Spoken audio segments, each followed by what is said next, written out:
Hello and welcome to the W.B. Mason Coaches Report with Kathy DeAngelis. I'm Jim Sheehan, joined by the Hofstra Pride field hockey coach Kathy DeAngelis. Coach, first of all, congratulations on the third seed in the CAA tournament championship this weekend.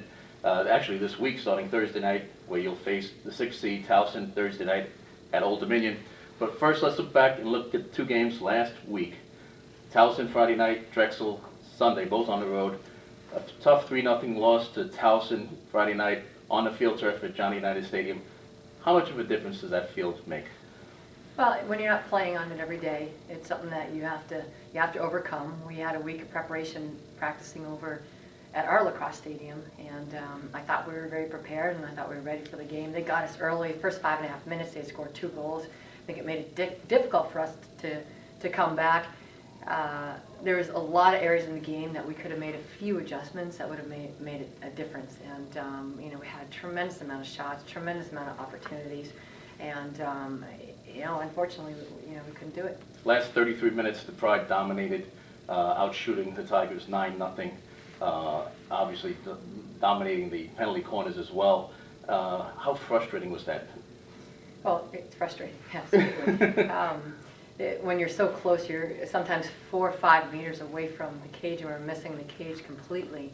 And I think the game really prepared us for Drexel, and I know it was really a huge disappointment for us. And knowing had we won the game and the Northeastern suffered the same loss on Sunday to Towson, we could have ended up with the 2nd seed. But you have to move on, and we certainly did. So moving on to Drexel, I was really, really proud of how we performed. We had a lot of fun on Saturday. We hit with 2 to 4 inches of this ice storm. So Drexel gave us shovels, and we shoveled off the turf, and we had about a circle and did some shooting and whatever we could, and had a lot of fun, and really got ourselves ready for the game on Sunday. Janikova had 2 goals, Amy Levy with a penalty stroke goal, Janelle Boileau with a goal, 4-1 at one point, and Drexel adds 2 late goals.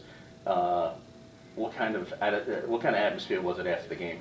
Well, I mean, we were really, really tremendously happy. It's been a week or 2 weeks before last time since we've had a win, and the win was probably one of the biggest wins of the year. And just the feeling was such a great feeling. Drexel's really a phenomenal team, and we scored early. We stuck to a game plan, and we had every player on the same page, and it was such a pretty game of hockey for Hofstra field hockey, really. And now you enter the 3rd season. You had the 1st season, which was the non-conference schedule. The 2nd season is the CAA conference schedule. Now we go into the postseason for the CAA.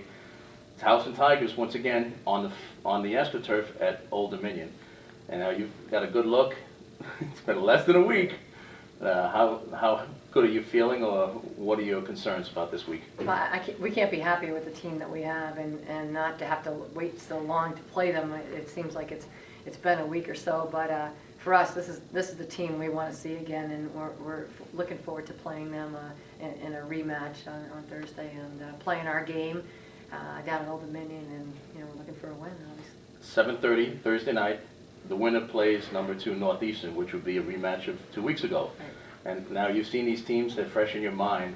Do you feel like you have any kind of advantage since it's so fresh? Well, I think right now we are playing at the highest level we could, and Drexel was a game that really showed that. And when you're on the field and the presence that you have, that every player on the field believes we're going to win, regardless of them scoring. We knew, and you could just see it in the mentality of each player, that we're going to win this game, and the confidence that we had playing at Drexel too, and on the road. We keep that confidence going. I know we're gonna get ourselves to Northeastern, and if we can keep it going then, I mean, it'd be great, and we'll hopefully see Old Dominion on Sunday. We'll see what happens, but I know you're just off the practice field, getting ready to get on the bus to head down to Norfolk. Couple of house cleaning news. Janikova was named to the National Field Hockey Coaches Association Senior All-Star Game. Tell us a little bit about that. Yes, I think it's a great honor. I believe it's 34 players who are selected, and it's not an easy honor to get. And I know they've got quite a staff that goes through statistics, and we can only nominate. So over the board of people that selected her, and this is for every Division I player. I think it's a tremendous honor and just a credit to what she's done in her career and also this year. So we're really excited that she did make the team, and looking forward to see her down at the Final Four in Louisville, Kentucky over the Final Four weekend. And we hope you're there for the banquet Friday night. That would be, me and you would be staying for the semifinals Right. on Saturday. First of all, good luck. Thank you. We hope to see you again next week as conference champions, but have a great trip, and hope it's a long trip for the Pride. Right, so do we. Thank you. And thank you for watching the W.B. Mason Coaches Report with Kathy DeAngelis.